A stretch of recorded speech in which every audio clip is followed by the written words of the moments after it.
Iran supreme leader Khamenei మరణంతో రగులుతున్న middle east సంక్షోభం ఇప్పుడు ప్రపంచ ఇంధన మార్కెట్లపై తీవ్ర ప్రభావం చూపుతోంది. అమెరికా, ఇజ్రాయెల్ దాడులకు ప్రతీకారంగా ప్రపంచంలోని అత్యంత కీలకమైన హోర్ముజ్ జలసంధిని మూసివేస్తున్నట్లు ఇప్పటికే ఇరాన్ అధికారిక మీడియా ప్రకటించింది. దీని ప్రభావంతో భారత్లో పెట్రోల్, డీజిల్, గ్యాస్ దొరకవా అన్న ఆందోళన సామాన్యుల్లో వ్యక్తమవుతోంది. కానీ ప్రభుత్వ వర్గాలు, నిపుణులు చెబుతున్న దాని ప్రకారం మన దేశానికి తక్షణ చమురు కొరత ముప్పు లేదు. భారత్ వద్ద సరిపడా నిల్వలు ఉన్నాయి. కానీ అసలు ముప్పు ఎల్పీజీ, ఎల్ఎన్జీ సరఫరాల ద్వారా, ధరల పెరుగుదల ద్వారా రాబోతోంది. ప్రపంచ ఇంధన రవాణాకు హార్ముజ్ జలసంధి ఒక గుండెకాయ లాంటిది. ప్రపంచవ్యాప్తంగా సరఫరా అయ్యే చమురులో 20% దీని గుండానే వెళుతుంది.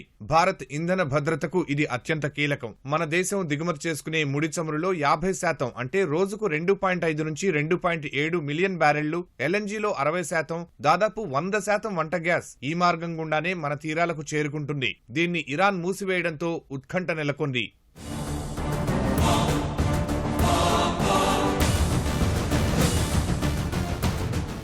ఇరాన్ నిర్ణయం వల్ల భారత్కు తక్షణమే వచ్చే ముప్పేమీ లేదు. నిపుణుల అంచనా ప్రకారం ఈ మూసివేత ఒక వారం కంటే ఎక్కువ రోజులు ఉండకపోవచ్చు. ఒకవేళ ఉన్నా పరిస్థితిని ఎదుర్కోవడానికి భారతదేశం సర్వసన్నద్ధంగా ఉంది. మన చమురు శుద్ధి కర్మాగారాల వద్ద ఇప్పటికే 10 నుంచి 15 రోజులకు సరిపడా ముడి చమురు నిల్వలు ఉన్నాయి. ఇవి కాకుండా మరో 5 నుంచి 7 రోజులకు సరిపడా పెట్రోల్, డీజిల్ వంటి ప్రాసెస్ చేసిన ఇంధనం సిద్ధంగా ఉంది. అత్యవసర పరిస్థితుల కోసం ప్రభుత్వం అట్టడుగున దాచిన స్ట్రాటజిక్ పెట్రోలియం రిజర్వులు మరో వారానికి పైగా దేశ అవసరాలను తీర్చగలవు.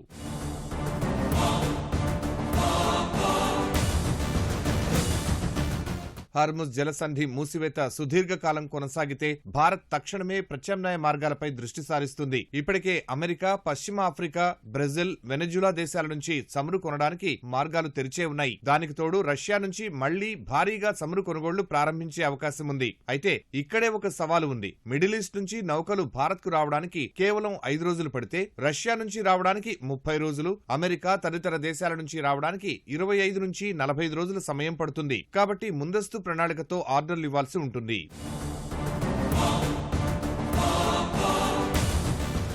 ఒకవేళ ఇరాన్ పట్టుబట్టి హర్ముజ్ జలసంధిని ఎక్కువ రోజులు మూసివేస్తే ఈ ప్రాంతంలో భారీ యుద్ధం తప్పదని విశ్లేషకులు హెచ్చరిస్తున్నారు. ఇస్లామిక్ రెవల్యూషనరీ గార్డ్ కార్ప్స్ నియంత్రణలో ఉన్న ఆ సముద్ర తీర ప్రాంతాన్ని తమ ఆధీనంలోకి తీసుకునేందుకు అమెరికా, ఇతర మిత్ర దేశాలు సైనిక చర్యకు దిగే అవకాశాన్ని కొట్టిపారేయలేం.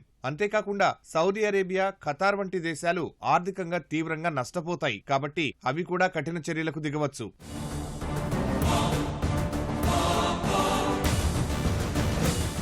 ఇదంతా నాణ్యానికి ఒకవైపైతే అసలు భయం ఎల్ఎన్జీ, ఎల్పీజీలతోనే ఉంది. ముడి చమురుకు ప్రత్యామ్నాయాలు ఉన్నాయి, కానీ గ్యాస్ సరఫరాలు ఎక్కువగా దీర్ఘకాలిక ఒప్పందాలపై ఆధారపడి ఉంటాయి. స్పాట్ మార్కెట్లో ఇవి తక్షణమే దొరకవు. భారత్, చైనాలు ప్రత్యామ్నాయ మార్కెట్ల వైపు మళ్లితే గ్యాస్ ధరలు ఆకాశాన్ని తాకుతాయి. ఇప్పటికే భౌగోళిక, రాజకీయ రిస్క్ కారణంగా బ్రెంట్ క్రూడ్ ఆయిల్ ధర బ్యారెల్కు $73లకు చేరుకుంది. ఇది 7 నెలల గరిష్టం. పరిస్థితి ఇలాగే ఉంటే ఇది త్వరలో $80లకు చేరవచ్చని ట్రేడర్లు అంచనా వేస్తున్నారు. చమురు సరఫరా ఆగిపోకపోయినా పెరిగిన క్రూడ్ ఆయిల్ ధరల కారణంగా రవాణా, ఇన్సూరెన్స్ ఖర్చులు తడిసి మోపెడవుతాయి. ఇది నేరుగా భారత్ దిగుమతి బిల్లును పెంచుతుంది. ఫలితంగా కరెంటు ఖాతా లోటు పెరగడంతో పాటు ద్రవ్యోల్బణం మళ్లీ విజృంభించే ప్రమాదం ఉంది. ప్రస్తుతానికి దేశీయ రిటైల్ మార్కెట్లో ధరలు పెరిగే అవకాశం లేకపోయినా ఈ అంతర్జాతీయ ధరల మంట ఇలాగే కొనసాగితే చమురు కంపెనీల లాభాలు పడిపోయి అంతిమంగా ఆ భారం సామాన్యులపైనే పడుతుంది. ప్రభుత్వం ఈ పరిస్థితిని నిశితంగా గమనిస్తోంది.